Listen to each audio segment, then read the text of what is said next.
Bonjour, Véronique Gagnon, bienvenue à la première vidéo de la chaîne de Vero Nice Art. Aujourd'hui, j'ai l'intention de vous faire une revue de les marques de crayons Coloursoft que j'ai ici en boîte de 12 de la marque Derwent. Ce sont des crayons de cire très gras et très soft, souple. À la base, je m'étais procuré les Prismacolor Scholar. Donc, c'était aussi ce qui était disponible, disons, à bon marché. J'ai décidé d'essayer et de me procurer les crayons Coloursoft pour un peu observer la différence crayons haut de gamme. Et c'est ce que j'aimerais aujourd'hui vous commenter. Les crayons ne réagissent pas tous de la même façon sur les papiers. Il y a des papiers lisses, des papiers rugueux, des papiers pour dessin, des papiers aquarelles, des papiers pastels aussi. Donc, pour ma part, j'ai décidé de faire mes propres tests en m'inspirant de ce que j'ai vu. Mais tous ces crayons interagissent différemment selon le papier. Je voulais vraiment avoir une idée de ce qu'on pouvait faire selon les types de papier, selon les types de crayons. Je me suis dit qu'il serait intéressant de comparer une même marque de crayon dans sa même déclinaison avec plusieurs papiers différents. Je vais vous parler de l'analyse que j'ai faite avec le papier Bistrol Lisse, qui est de Canson, qui est un papier très épais, 100 livres, 260 grammes, et qui est très lisse. Alors, j'ai quand même réussi à faire un beau chien. Je suis surtout dans le portrait animalier.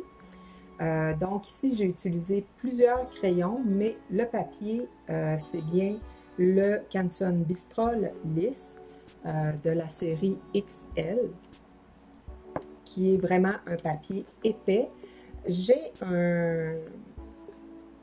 J'ai un beau carton ici, l'outil que j'ai développé pour faire mes tests de crayon, l'évaluation de mon crayon. Et je vais pouvoir aussi vous partager le lien. J'ai développé une charte, en fait, vide que vous pouvez vous-même récupérer pour tester vos crayons. Ici, pour la charte que j'ai développée, ce que j'ai vu beaucoup sur Internet, c'est que dans le fond, on développe un nuancier. Donc, on veut avoir les couleurs sur notre papier. Aussi, on va faire des gradients, c'est-à-dire le mélange de couleurs entre elles. Le mélange des couleurs ensemble, donc avec le rouge, le bleu et le jaune, voire confondre, puis vraiment arriver à la couleur qu'on recherche. Il faut savoir que l'échantillon ici de Derwent ne comporte que 12 couleurs, mais le boîtier est très intéressant. Les couleurs de base sont quand même très vives et nous permettent d'aller chercher une belle gamme de couleurs. Alors, si je commence l'analyse, l'évaluation des crayons, les 12 couleurs sont belles. Elles vont nous permettre de réaliser plusieurs projets. Le papier Bistrol peut prendre quand même plusieurs couches. Donc ça, c'est intéressant avec ce crayon-là. C'est important si on veut faire des beaux mélanges puis monter graduellement notre dessin. Les papiers ne doivent pas saturer trop vite. Donc souvent, c'est ce qu'on voit quand les gens vont dessiner très, très léger sur le bout avec des crayons bien aiguisés. On va vraiment aller chercher le minimum pour tranquillement monter la couleur, les nuances et notre dessin. Surtout si on veut faire un peu du réalisme, le plus réalisme possible, c'est important d'avoir des papiers qui sont capables de prendre les couches. Pour le papier Canson Lisse de Bistrol, il n'y a pas de problème. La couleur indigo n'a pas très bien travaillé sur le papier Canson Lisse. En fait, vraiment l'effet cireux est ressorti. Et quand on applique plusieurs couches avec des crayons très cireux, comme des Color Soft, bien, ça fait un effet glacé, je dirais. Si on peut voir, il y a la couleur bleue ici, n'a pas très bien travaillé. Donc, le grain est là. Et puis, la couche brillante reste. Pour mélanger les couleurs, j'ai pas eu de problème lorsque, par exemple, on va faire des dégradés entre deux couleurs qui sont analogues, comme le rouge et l'orange. Donc, c'est ces deux couleurs qui sont très proches une de l'autre dans les nuances. Donc, ça va bien pour faire des mélanges dans ce temps-là. Mais si je prends par exemple le bleu indigo, déjà que j'avais un petit peu de difficulté, et on appelle le deep fuchsia, disons le fuchsia rose mauve, bien là, le contraste est un petit peu trop élevé. Alors, ça aurait pris là, des couleurs plus nuancées entre pour bien faire le mélange. Donc, c'est un crayon qui se mélange bien, mais on doit quand même s'assurer de penser là, aux nuances entre les couleurs qu'on choisit pour bien atténuer le ton ou la saturation ou la teinte qu'on veut.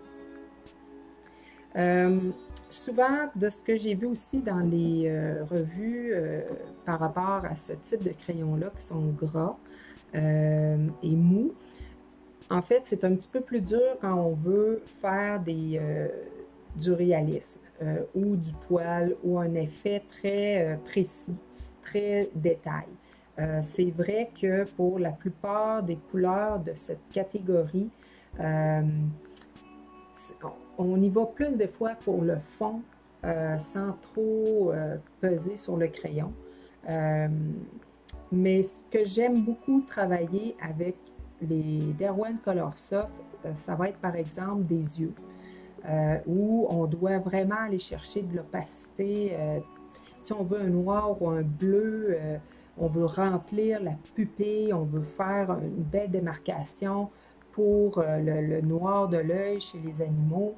Dans ce temps-là, c'est vraiment très intéressant d'avoir des Color Soft. Donc, pour certaines parties de notre dessin, je pense que ce type de crayon peut être très approprié. Je pense aussi qu'ils peuvent être vendus à l'unité.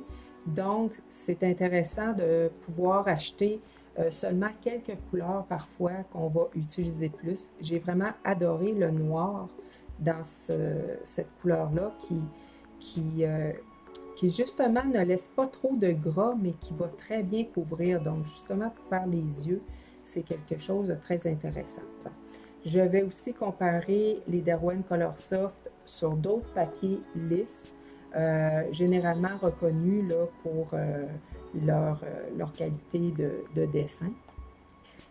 Dans ma charte que j'ai préparée, j'ai aussi les Derwent Lightfast, qui sont des crayons à huile. Donc, certains pourraient les préférer là, pour comparativement, des fois, soit au dessin pastel ou à la peinture à l'huile carrément, mais on reste quand même dans le crayon. J'ai fait le test avec la marque Polychromo et la marque Prismacolor, deux marques très connues, très utilisées par tous les artistes. Donc, c'est intéressant de voir la capacité de ces crayons à se mélanger entre eux. Et j'ai trouvé que la vibrance, que l'intensité des couleurs sortait très bien avec le mélange des autres marques. Donc ça, c'est intéressant. Quand on fait le dessin, comme j'ai fait pour mon chien, quand on utilise plusieurs sortes de crayons à la fois, bien, c'est rassurant de voir que nos crayons peuvent bien interagir. J'ai aussi testé le crayon, la façon dont certains crayons Blender qu'on pourrait appeler. J'ai fait aussi un test pour, dans ma charte, j'ai un espace qui me permet de tester les mélanges, les mélangeurs, comme ici j'ai le Derwent Blender, qui est un crayon que je trouve qui fonctionne très bien pour les crayons de couleur. Donc j'ai commandé le Pencil Blend de Zesty, qui est vraiment très utilisé en général par les coloristes, les artistes de crayons de couleur. J'aime aussi savoir ce qui se passe quand on efface nos crayons de couleur. Je vous dirais que toutes les effaces ont bien fonctionné. Le crayon s'efface quand même relativement bien. Et toutes les effaces là, sur ce papier-là, il n'y a pas vraiment de problème. J'ai aussi testé, dans le fond, la capacité du crayon blanc à nuancer les couleurs, donc à adoucir. Dans le fond, si on veut mettre du blanc par-dessus une couleur pour la pâlir, qu'est-ce que ça donne? Si on passe du bleu au bleu plus clair, bien, ça va quand même fonctionner assez bien.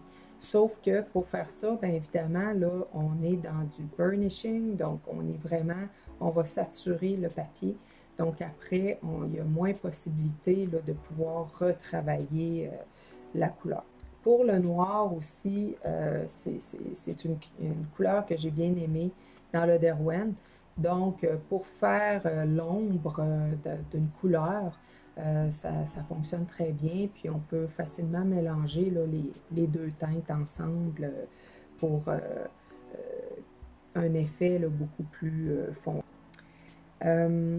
J'aime aussi beaucoup les Color Soft pour leur design. Je trouve qu'ils sont très chics. On a tout le temps l'information, la compagnie, mais aussi on a le nom de la couleur avec son numéro. Puis l'embout, le dernier ici, correspond quand même relativement bien à ce qu'on peut s'attendre de ce qui se trouve sur la pointe. Donc, je trouve qu'on a un effet chic dans sa gamme complète, jusqu'à 72 crayons. En ce qui concerne le test de crayon, une fois que c'est fait, ici, la charte est faite pour mes 12 crayons avec le noir et le blanc. Donc, moi, c'est certain que cette charte-là, je vais la garder dans mon pad Canson Bistrol. Bien, je vais facilement pouvoir me rappeler comment mon crayon agit avec ce papier-là. Et je vais aussi avoir mon nuancier qui aura été fait là, directement sur le papier. Alors, voilà, maintenant, il est temps de passer au dessin pour pouvoir mieux faire une appréciation globale de ces crayons sur ce papier.